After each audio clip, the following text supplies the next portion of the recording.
හරි ෆ්‍රෙන්ඩ්ස්, ඉතින් අද මං මේ වීඩියෝ එක කරන්න හිතුවේ පොඩි වගේ සිස්ටම් එක පොඩි අප්ඩේට් එකක් නොමේ. ඇත්තටම මෙන්න මේ මං ගත්ත Mac mini, මං කලින් වීඩියෝ එකක් දැම්මා මේ Mac mini එක ගැන. මෙන්න මේ Mac mini එක ගැන පොඩි අප්ඩේට් එකක් කරන්න යනවා මේක තියෙන සිස්ටම් එක ගැන. ඒකට හේතුව තමයි මේ අපේ පැත්තේ පොඩ්ඩක් ඩස්ට් එක වැඩි, ඒ වගේම තමයි මුහුදට ගොඩක් ළඟයි. ඔය ප්‍රශ්න නිසා මගේ ගාව තිබිච්ච ගොඩක් ඉලෙක්ට්‍රොනික ඩිවයිසස් මේ ඉක්මනට සවුත් වුණා.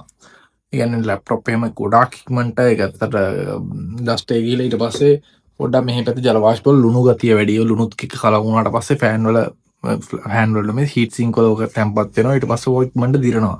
ඔක නිසා ගොඩාක් ඉක්මනට සවුත් වෙනවා. ඊට පස්සේ ඒක ඇතුලේ කොම්පොනන්ට් වලත් ඔක සවුත් වෙනවා. බැඳලා ඉක්මනට සවුත් බැඳුනට පස්සේ ඒ කොම්පොනන්ට් ඉක්මනට සවුත් වෙලා යනවා.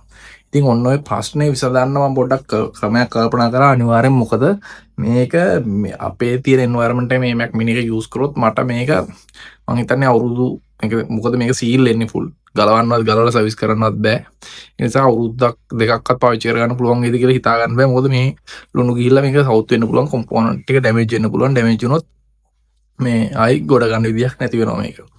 ඉතින් ඔය ප්‍රශ්නෙට මම විසඳුමක් කල්පනා කරද්දී මට පොඩි දෙයක් හිතුණා. මේක මට හිතිච්ච අදහසක්, මේක හරි නැහැ කීයටවත්ම. ඒ තමා මෙන්න මේ විදිහට ගන්න මේ ප්ලාස්ටික් කන්ටේනර් එකක්, ප්ලාස්ටික් බොක්ස් එකක්. මේක ඇතුළට මේ Mac mini එක දාලා සීල් කරන්න තමයි මගේ අදහස. මෙන්න මේ විදිහට දාලා දාලා සීල් කරලා වයර්ස් ටික එළියට ගන්න. හරිද? ඊට පස්සේ මෙතන තියෙන ලොකුම ගැටලුව තමයි හීට් ඉෂුව එක. හරිද? හීට් ඉෂුව එක ගැන දැන් මුලින්ම හිතන්නේ මට මුලින්ම ඕන එක්ස්පීරියන්ස් එක මේක එළියේ තියලා සහ මේ බොක්ස් එක ඇතුළට දැම්මට පස්සේ හීට් එකේ වෙනස මොන විදිහටද යන්නේ කියන එක මුලින් චෙක් කරගන්න ඕනේ. ලොකු හීට් වෙනසක් නැතුනොත්, මොකද මම මේක එළිය පාවිච්චි කරා දැන් සතියක් විතර, කිසිම මේකේ හීට් එකක් දැනෙන්නේ නැති ලෙවල් එකකට තමයි යන්න වැඩ කරන්නේ. මේක බූස්ට් වුණත් ලොකුවට මේක රත් වෙන්නේ නැහැ. මේකේ කරන්ට් එකත් ගොඩක් අඩුයි. කියන්නේ අයිඩල් තියෙද්දි 7 වෝල්ට් යන්නේ, මැක්සිමම් මම හිතන්නේ 60 වෝල්ට් විතර යන්නේ. එතකොට මේ කරන්ට් එකත් ගොඩක් අඩුයි. නිසා කියන්නේ හීට් එකත් මේකේ ටිකක් අඩුයි සාපේක්ෂව. ඉතින් මේ බොක්ස් එක ඇතුලේ ඒ හීට් එක කන්ට්‍රෝල් කරගෙන මේ තියේ කියලා හිතන්න පුළුවන්. හැබැයි ප්‍රශ්නයක් තියෙනවා, මේකේ හීට් එක එළියට යන්නේ එයාගේ එළියට යන්නේ නැති නිසා මේ හීට් එකත් එළියට ට්‍රාන්ස්ෆර් වෙයිද කියන එක. මොකද මේ බොක්ස් එක ප්ලාස්ටික් කරා තාපේ හිමීට ගමන් කරන්න ගොඩක් හිමීට. ඉතින් ඒකට එහෙම මේ හීට් එක එළියට යන්නේ නැහැ. ඉතින් ඕකට හීට් එක එළියට දාලා මුලින් මම මේක ඇතුලේ පොඩ්ඩක් දාලා බලනවා මේක මොන විදිහකටද හීට් එක යන්නේ කියලා. හීට් එක ගොඩාක් වැඩි වුණොත්, ගොඩක් නෙමෙයි සැලකිය යුතු ලෙවල් එකකින් වැඩි වුණොත් මම මේකට මේ බොක්ස් එකට කූලර් එකක් සෙට් කරන්න හිතන් ඉන්නවා. මම තාම හිතලා නැහැ මොන විදිහටද මේ කූලර් එක මේකට යූස් කරන්න කියලා. එක්කෝ ලික්විඩ් කූලර් එකක් පොඩි යූස් කරන්න පුළුවන්. එහෙම නැත්නම් නෝමල් කූලර් එකක් දාලා මේක වැඩි තියෙන්නේ එයා ඇතුලේ තියෙන එයා එකත් කූල් වෙන්න ඕනේ. ඒකට මොකක් හරි සොලියුෂන් එකක් අලුතෙන් හිතන්න වෙනවා. ඒක හිතලා බලලා දානවා. මුලින් මේක බේසිකලි මේක දාලා බලනවා කොහොමද මේකේ තත්ත්වය කියලා. තත්ත්වය අනුව තමයි නෙක්ස්ට් ස්ටෙප් එක යන්නේ. හරි, ඉතින් අපි දැන් වැඩේ බලමු.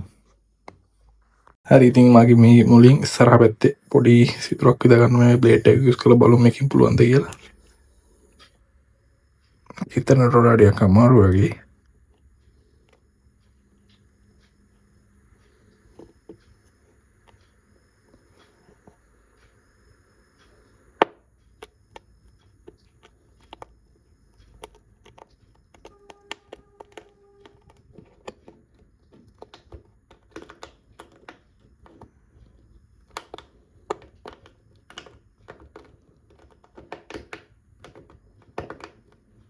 බලමු මේකෙන් හරි ගෙනත් අපි රිල් එකක් යූස් කරමු මේකට.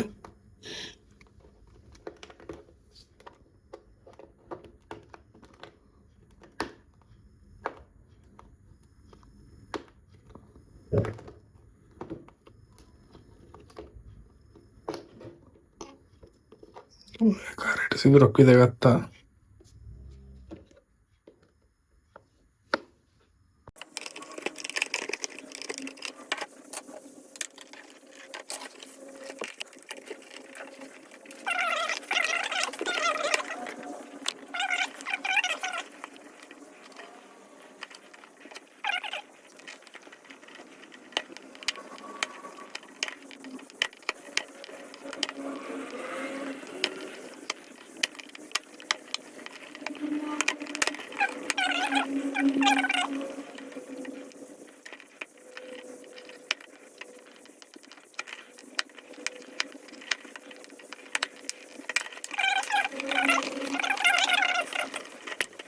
මෙහෙම ඊට පස්සේ මේක තියෙන්නේ කතයි බලමු පොඩ්ඩක් දාලා දෙන්න.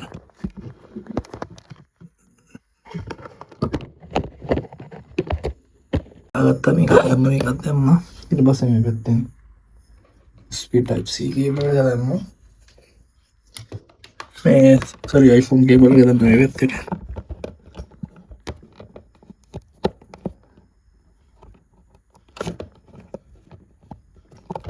අනේ අතින් අමාරුයි දාගෙන තියෙන්නේ. ඊට පස්සේ දෙමු මේක තියෙනවා මෙතනට Mac mini එක මේ ජෙක්ටිව් සෙට් කරලා මට හાર્ඩ් ඩිස්ක් එක අපි එක්ස්ටර්නල් යූස් කරනවා. මේක වගේ මේක ඇතුළටම දාන්න කියලා තමයි බලන්නේ. ඒ බලමු මේක අයි කරලා ෆයිනල් ලුක් එක කොහොමද කියලා. අරන් ගන්න පස්සේ ටප් එක ඔන්න ඔය විදිහට වහන්න යන්නේ. ඉතින් මේ කොච්චරද සාර්ථකද දන්නේ නැහැ බලමු ඉතින්. පැත්තෙන් ඩස්ට් එකකින් මේක ආරක්ෂා කරගන්න අපේ සෙටප් එක. ඔයාලට බලලා නැත්තම් එක්ස්පීරියන්ස් එක කියන්නේ මේක හිට වෙනවද නැද්ද කියලා. හිට වුණොත් අපි වෙන සොලියුෂන් එකක් කියමු. හරි. නම් වුණා මේකේ පවර් බටන් එක තියෙන මේක යටපැත්තේ. මේ යටපැත්තෙන් මෙහෙම තමයි ඔන් කරන් තියෙන්නේ මෙතන. එතන ප්‍රශ්නයක් වෙනවා අපිට බලමු මේකට ඉස්සරහට මොකක්ද සොලියුෂන් එකක් යූස් කරන්න පුළුවන් කියලා. අපේ 3D printer එක තියෙනවා. අපි බලමු මේකට සොලියුෂන් එකක් මොකක් හරි කරන්න. ඒ කොහොමද කියලා බලන්න මම මුලින්ම මේ බොක්ස් එක නැතුව ටෙම්පරේචර් එක මුලින් බලලා තියෙනවා. ඊට පස්සේ ටික වෙලාවකට පස්සේ මේ බොක්ස් එක ඇතුළට Mac mini එක දාලා ටෙම්පරේචර් එක බලලා තියෙනවා. ඉතින් ඔයාලට පේනවා ඇති වෙනස. සෙලක්ට් යුතු වෙනසක් තියෙනවා. ඉතින් ඇත්තටම මේ වගේ ටෙම්පරේචර් ගැප් එකක් තියාගෙන අපිට මේ වගේ බොක්ස් එකක් පාවිච්චි කරන්න බෑ. අපි හිතනට වඩා ගොඩාක් විදිහට හීට් එක රේස් වෙනවා. මම මේ නෝමල් අයිඩල් තියෙන වෙලාවෙදිත් ගත්තේ. එතන මේ ටෙම්පරේචර්ස් ගොඩක් වැඩි කියන අපි එඩිට් කරන්න ගියොත් ඕක අනිවාර්යෙන් මීට වඩා වැඩි වෙනවා. ඉතින් ඒ වගේ ප්‍රශ්නයක් තියාගෙන අපිට මේ වැඩේ කරන්න බෑ. ඉතින් ඒක නිසා අකමැත්තෙන් වගේ අකමැත්තෙන් වුණත් අපිට මේක ඕපන්ලි තියන්න වෙනවා. ඉතින් අද අපේ ප්‍රොජෙක්ට් එක ගොඩක් අසාර්ථකයි. ඉතින් මේ වැඩේ අපිට කරන්න වෙන්නේ නැහැ. ඉතින් ඔයගොල්ලෝ කවදාකවත් මේක try කරලා යන්න එපා. මොකද ඩස්ට් එක නොගියත් ඕ හීට් වුණොත් ඔයාලට ඊට වඩා ලොකු ඩැමේජ් එකක් කියලා මේක ඉක්මනට පිච්චිලා යන්න පුළුවන්. ඒක නවත්ත ගන්නවා අනිවාර්යෙන් මේක ඔයාගේ එන්වයරන්මන්ට් එකේ තියන්න වෙනවා.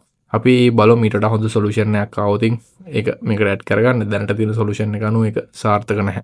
ඔයාලා ගාවත් මීට වඩා සාර්ථක සොලියුෂන් එකක් තියෙනවා නම් අනිවාර්යෙන්ම පල්ලෙහා කමෙන්ට් එකක් දාන්න.